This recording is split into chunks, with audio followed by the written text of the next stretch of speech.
And with me, people are wondering, well, who is Nick Fuentes? And they're trying to get to the bottom of where did this guy come from and how did this guy get to be maybe extreme and what is his approach about?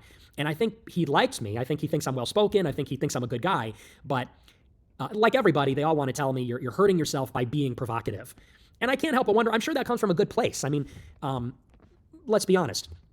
Generation Z was raised on the internet. And so what we find funny is extremely edgy and provocative, and they can call it shock jock. We don't, that comes from like radio jocks. We don't listen to radio. We play video games, we watch live streams, and it is so much more irreverent than anything that was ever on TV or radio. In the old days, when you used to say, oh, that's the internet, that meant like everything's on the internet.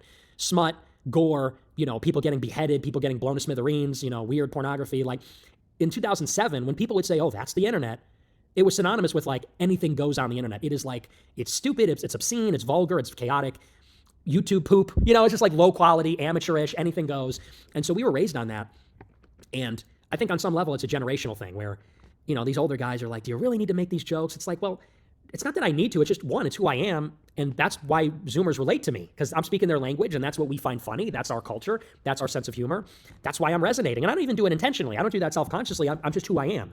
Whereas you look at Brylan Hollyhan and he's LARPing like a boomer. He's on Fox News and he's like, well, Dana, I got to tell y'all that blah, blah, blah. And it's like, it sounds like you're raised by your grandparents.